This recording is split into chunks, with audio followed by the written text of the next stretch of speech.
இனிமேல் இந்த ஆப்ல மட்டும் ஆர்டர் பண்ணவே கூடாது அப்படிங்கிற மாதிரி சம்பவம் தான் போன டைம் நடந்துச்சு. ஃபர்ஸ்ட் டைம் நான் பர்பிள் ஆப்ல ஆர்டர் பண்ணப்போ என்ன நடந்துச்சு அப்படின்னு ஒரு லாங் வீடியோ நான் அப்லோட் பண்ணியிருந்தேன். என்ன மாதிரியே நிறைய பேர் இந்த ஆப்ல ஆர்டர் பண்ணி பாதிக்கப்பட்டிருக்கீங்க போல.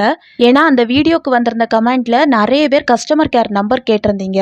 பர்பிள் ஆப்பை ஓபன் பண்ணி ஆர்டர்ஸை கிளிக் பண்ணீங்கன்னா அதுல வியூ ஆர்டர் அப்படின்னு ஒரு ஆப்ஷன் இருக்கும். அதை கிளிக் பண்ணீங்கன்னா I need help with order அப்படின்னு ஒரு ஆப்ஷன் இருக்கும். இந்த ஆப்ஷனை கிளிக் பண்ணி நீங்க கம்ப்ளைண்ட் ரைஸ் பண்ணிக்கலாம். கால் ஆப்ஷன் கூட இருக்கு. அதை கிளிக் பண்ணீங்கன்னா அவங்களே கால் பண்ணி உங்களோட கம்ப்ளைண்ட் என்னன்னு கேட்பாங்க.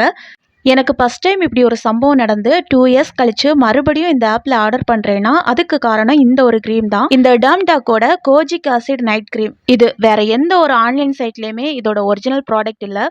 பர்பிள் ஆப்ல மட்டும்தான் இதோட ஒரிஜினல் ப்ராடக்ட் இருந்துச்சு. அதனால தான் வேற வழியே இல்லாம நான் ஆர்டர் பண்ணியிருந்தேன். நான் ஆர்டர் பண்ண நெக்ஸ்ட் டேவே டெலிவரி பண்ற மாதிரி போட்டிருந்தாங்க. பட் டெலிவரி ஆனது என்னமோ 5 டேஸ் கழிச்சு தான். இந்த ஆப்ல ஆர்டர் பண்றதுக்கு கொஞ்சம் பயமா தான் இருக்கு.